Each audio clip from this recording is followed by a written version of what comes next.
Hello and welcome to the No Boss Podcast. I'm your host, Patrick McDonald, with me co-host Sheldon Kaufman. Today we're talking about the NBA Finals. We're talking about our best and worst takes of the 2025 season. Before we get started, Sheldon's got trivia like always. What do you have for me today, Sheldon? In light of two small market teams making it to the NBA Finals, when was the last time that two NBA final what year was the last time the NBA Finals had two small market teams? Um, and I can give you I'll give you a big hint here. I'll give you a Wait, I want to try it without the hint first. okay. All right. First though, what is small market defined as? Um, like small media market. So like bottom half? Yeah. Okay. So 24 had Boston, 23 had Miami, 22 had both Boston and Golden State. 21 had Phoenix. 20 had Los Angeles. 19 had Golden State and Toronto. Uh, 18, so 2014 had Miami. All the way till 2011 had Miami. 2010 had Los Angeles. 2009 had Los Angeles. 2008 also had Los Angeles. 2007 had Miami. No, 2007 had the Spurs because the Spurs won it, and they beat Cleveland. So it was 2007 Spurs versus Cavs. All right. Um, According to NBA.com, that is wrong, Pat. And it was in 1971 between Damn. the Milwaukee Bucks and the Baltimore Bullets. For the Yeah. Bucks, yeah, this was the first. Oh, it's top 20 cities. First two Oh, teams out of the top 20 cities. okay. Outside of Nielsen's top 20. Nielsen's like the big broadcasting company. So, Yeah. I would assume Cleveland was like 15 or 16 then. Yeah. Maybe San Antonio was. yeah, I don't know. Blood. Um, Dang. All right. I thought I had that one, but that was good, though. That was close. I mean, if 2007 didn't stop you, maybe we probably would have made it a bit further. I would have at least gotten to the next century because Yeah. 2000 2006 was Miami, and then there was a bunch of Lakers years. I guess 2004 might have stopped me with Detroit against San Antonio. I don't know. um, no, because they beat the Lakers. I completely messed that one up. Anyway, we're starting here. We're going to start first with the NBA Finals. As you know, the New York Knicks are in the NBA Finals. But on all seriousness, I'll give you the floor first. Anywhere you want to go related to the Indiana Pacers and Oklahoma City Thunder. What do you think?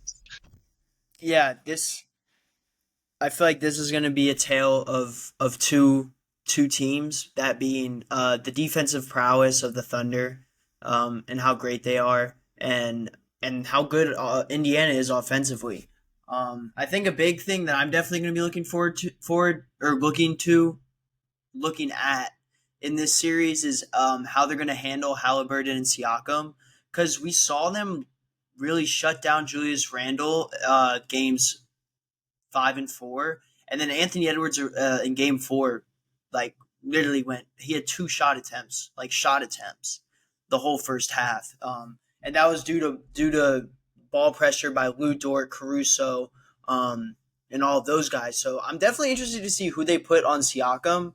Will it be Lou Dort? And if it is Lou Dort, then who gets the Halliburton assignment? Maybe SGA. I also think that Jalen Williams. Jalen Williams could also be guarding Siakam as well, and then maybe we see Lou Dort go to Halliburton. Uh, Also, I think the Pacers defense will be interesting. Something they've been really good since December, and really just recently, because right now they have like a 15th ranked in the regular season. They had a 15th ranked defense, but if you look at a smaller sample size, like leading up to the playoffs and in the playoffs, it has been a lot better. and this team was eighth offensively. But the Thunder as well are like top four offensively team. So it's gonna be a tale of two battles. I think that being the offense from Indiana and the defense of the Thunder. And what kind of matchups the Thunder are going to throw out there is something to look forward to in this matchup. Yeah, I like 100% agree. I think one of the more interesting things for me is does OKC stick with their normal starting lineup? Because I feel like you have two huge bigs out there. Indiana's just gonna run like every single time on that, and I do like Chet, but in this matchup, like I don't really like you roaming off of Miles Turner, and I don't like Chet guarding Siakam one on one. So maybe they switch up who Chet Holmgren ends up guarding. I think specifically too, like maybe they should start Cason Wallace because it, we'll talk about it if when we get to maybe the next versus Indiana. Like Indiana's just gonna put you in ball screens uh, the entire game, especially when Halliburton's out there.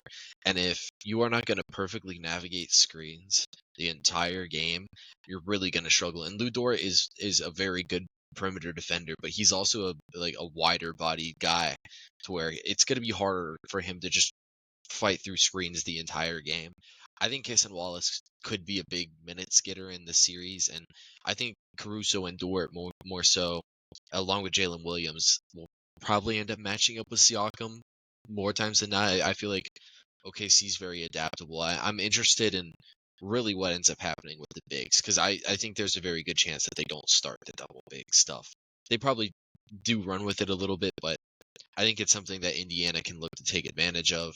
I think if we specifically look at their offense has been so good in the playoffs because the pace at which they play and the amount of decision makers they can seemingly generate an open three on demand, and that is pretty inelastic offense, regardless of the defense that you're playing against. Um, so I would just say let's watch how it is. If they could also, struggle to contain the ball because I don't think they've faced a team that really is of super effective at forcing turnovers. Um, and they could potentially have flare-ups and that type of thing. They did that last year against Boston in the Eastern Conference Finals against a very good defensive team. So that's things to look out for on the other side of things. The way, and we'll talk about it with Minnesota too, with how they guarded OKC, but Indiana doesn't really play zone defense, and that has been the way that teams have really picked at OKC a little bit on the offensive side of the game. Um, if Indiana will, adjust and switch to that a little bit more, then they could do that. They could also run a lot more small ball lineups than with Obi Toppin out there at center, or you know, Reggie Miller will tell you that Thomas Bryant at center is small ball, um, even though it's really not. But they can potentially run into some stuff like that if they want to, just to give OKC different looks.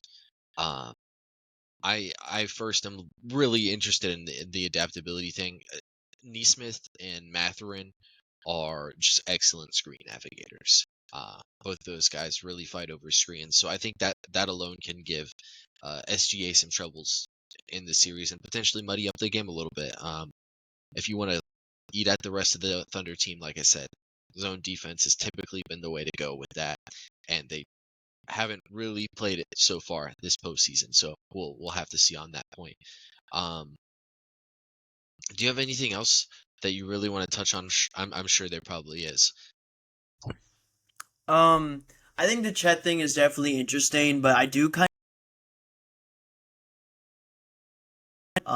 he's had some really big games, especially in that Timberwolves series. I felt like, and I think he could have like a cat like effect that we saw, where he kind of forces Miles Turner to not really hang in the paint and be that effective shot blocker because you have a big man out there making threes. And I mean, we saw what Cat was able to do to this Pacers defense. Obviously, Cat is probably a better or he's a better offensive player than Chet Holmgren is. A lot bigger, especially driving and working in the post. But Chet Holmgren is no scrub on offense either. And yeah, I think the big man thing will definitely be interesting. They will have to go small ball, or just play one big at a time. It's going to be interesting to see if Jalen Williams, the big center, gets that many minutes. I mean, we saw him he's been getting some minutes in the Nuggets series and the Timberwolves series, respectively, because they had two great big men, or a great big man and a great defensive rebounder, and Gobert and then Jokic, where they needed a big man to stop him. But when you don't really have those type of guys on Indiana, like is how impactful he's going to be. And then I think Benedict Mathurin on the Pacers side is also going to be a huge impact for them. Like you mentioned, a lot of the things with the screens. He's also just a huge spark off the bench. Great rebounder, and he's been like one of their better scorers off the bench for them this playoff run. So I think that's going to be interesting, and I think the coaching matchup here is going to be huge. Will Rick Carlisle be able to do what he's been doing all postseason and out coach? I think the one thing I'm sure Pacers fans don't want to see is Benedict Mathurin guarding Shea, because it will be like part two of just defenders committing like ridiculously stupid fouls on Shea for no reason. Uh, but other than that, I do think Indiana has a bunch of really good guys to throw at Shea, and it sucks for them because they went to Jarris Walker in Game 6 as like kind of the next guy they wanted off the bench rather than Mathurin. And Jarris Walker gave them some good defensive minutes, and he had some shots in Game 5, I think, against the Knicks. And he's going to be out for the series potentially. I haven't seen a report on it, but he did look like he came away with a bad twisted What? ankle. Yeah, I must have missed that. I didn't see that he went out. I can't remember what happened. Somebody went up for a layup, and I think Walker landed on landed on his foot and it twisted his ankle. I think. Dang. Yeah, like rough for them because he was giving, could have been giving them minutes in this series, especially if they're going to go to like Siakam at center minutes or Obi Toppin at center minutes. It helps to have Jarris Walker out there, or just in general, it gives you a bigger look that can switch on to or switch on to like Jalen Williams if you wanted to, even just straight up guard Jalen Williams because he's a similar sized body. Um, I think another point of emphasis too is OKC when on the offensive side of the game when Shea's not on the floor, because I think that's they were pretty good in the regular season even when Shea was off the floor just because of how good their defense was. And now in the playoffs, it's kind of ticked away a little bit just because they don't have as many capable just offensive players out there. Like, Lou Dort and Caruso are very great defensive players, but they're not guys who are going to do too much on the offensive side of the game. And then, we like Hartenstein, obviously, and he can do things with the passing ability, but he doesn't look at the basket a lot of the time, and he does a lot better of a job playing off of a guy like Shea Gilgeous-Alexander. And then Chet Holmgren, the flashes are there, but you can't really give Chet the ball and expect to get great offensive results because he's just not a great passer. And Jalen Williams just had his inefficiencies in the playoffs. So I think the obvious place to look for here is how good is Jalen Williams going to be when Shea's not out there? And then will their defense get them enough like live ball turnovers to get fast break opportunities? But Indiana also just does a very good job controlling the ball. So they might get a lot less of that. So do you have anything on that side of things with Shea off the floor for OKC? Yeah, I think that's kind of why I have a feeling the Pacers aren't completely out in this. Like if Shea doesn't have a good game, they're gonna need Jalen Williams to drop at least 30, and Chet Holmgren's gonna have to drop like 20 or something like that. X factors that they've had hasn't really like been as efficient in the playoffs or as reliable. Like Isaiah Joe, a guy that comes to mind, who's been a great 3 point shooter for them for the during the um, regular season. He struggled in some games during the playoffs, but I mean, his last game against Minnesota, he had 11 points in 5 minutes. So if he can get it going, that'd definitely be very interesting to see. Uh, yeah, it's gonna be tough. They're gonna need some offense from different areas, but I mean, we're gonna see if the defense holds up, it won't matter. If the defense can slow down Indiana, I don't think it'll be too much of a problem with Shea being off the floor. Um, yeah, I do think there's definitely some concerns, but I it's not too much of a worry. But I do think the Pacers can uh, definitely make this a series for sure. I think a lot of people are counting the Pacers out. I think it's a 10 point spread game one. So for the Thunder, which is crazy, but I I think Indiana can like win a couple early games just because the lineup stuff isn't so guaranteed yet for OKC, like what they are going to want to do. Um, and like maybe the button they press in game one is the button that's gonna work for them and click for them. And we don't end up seeing Indiana win many games in this series. But since Andrew Nembhard returned in mid-December, the Pacers have played at a 56 win pace. Compared to that, they were like a 500 team prior to Andrew Nembhard returning. Their defense has been excellent since then. I can defensive rating is what it's called. Their defensive rating since then, uh, since Andrew Nembhard returned, is a 114, which that doesn't even sound right. Maybe I answered the prompt incorrectly on StatMoose. That's probably what I did. But their defense has been a lot better since the Nembhard return. I think prior to that they struggled like incredibly. I think they had like a 120 defensive rating for a stretch early in the season. They've been great ever since. I think they have answers. I think just the pace of play is going to give them a real good chance, just because they can create open threes on demand. It's crazy, and yeah, they've got enough stuff. Carlisle's an experienced head coach. Tyrese Halliburton is better than LaMelo Ball.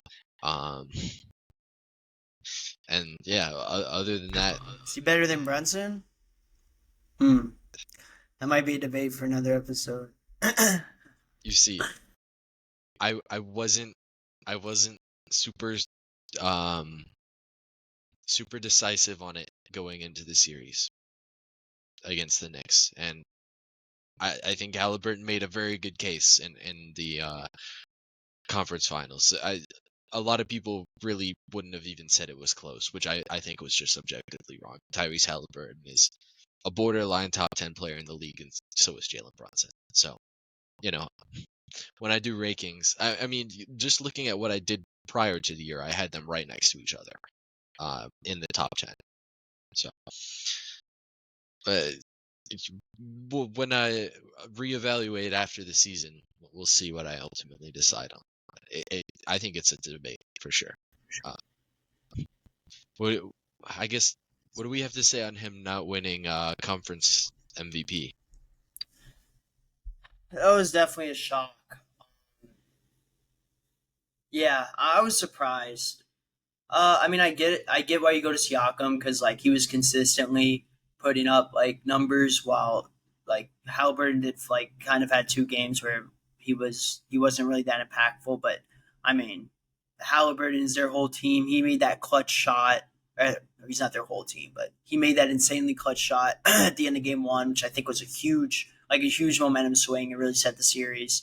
Um, but yeah, Siakam did have that 39, and but I mean, yeah, like Halliburton putting up triple doubles, 30 point triple doubles, like no one really be, was expecting that. I think at the beginning of the season, for him to come into the playoffs and just make that kind of impact. So I was definitely surprised, but I mean, Siakam did like deserve it. I think Halliburton just deserved it a little bit more.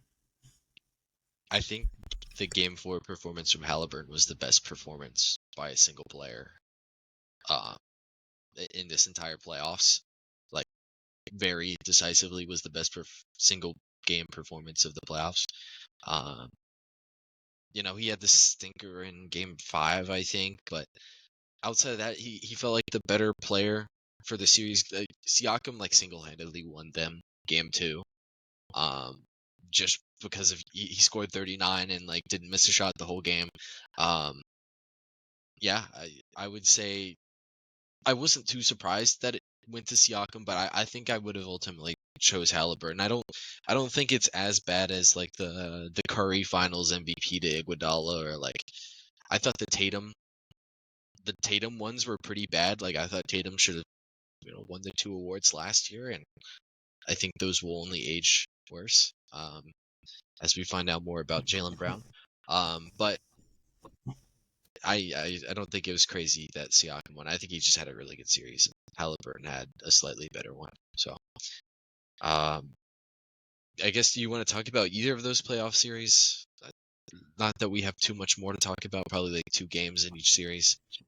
Yeah, I mean, it was a good win for the Knicks in Game Five.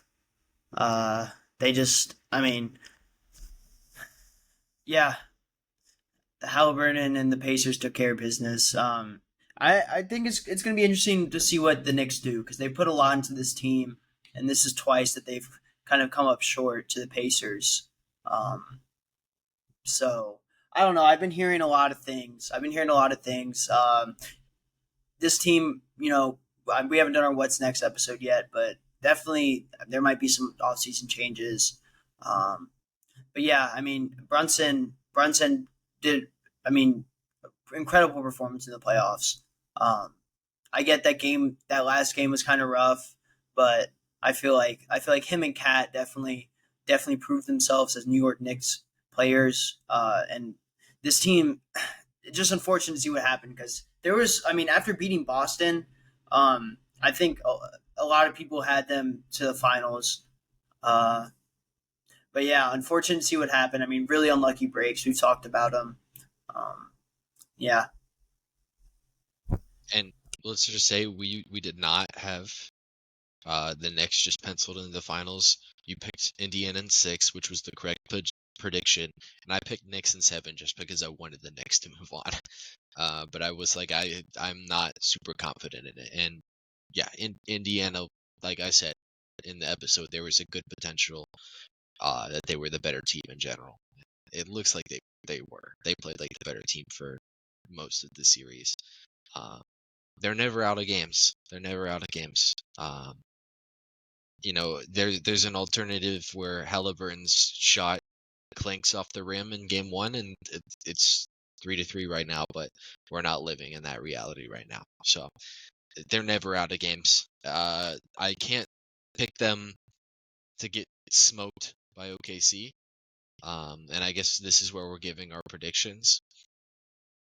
I think it's OKC in 6, but I think Indiana will take a couple games like pretty decisively. And I'm gonna pick OKC in 6 though. I think Indiana will win 2 games and look very good. I could see them winning a game 1 pretty easily. I think they're riding momentum right now. I think OKC will have to figure a couple things out as the series goes along with their lineups. I think Indiana's pretty decided on like what's going to work for them. I think the real question is like Miles Turner, what happens with him, because he had a rough series against the Knicks, and Nembhard had a rough shooting series. He was very good defensively. Um, you can kind of figure those things out. I think that you know they could have a better chance, but I think they'll take 2 games. I think it's OKC in 6. What do you think? I'm gonna go Pacers in 7. I'm gonna go Pacers in 7. Um, I think it's gonna be very tough, but I think Indiana, like you said, steals game 1 on the road, or steals a game at game 1 or 2, and then I think OKC has a bad shooting night on the road. That the Pacers take advantage of, and I think they can do a little bit to force a game 7. I think this should be like a very even, we won't see like a 3-1 lead.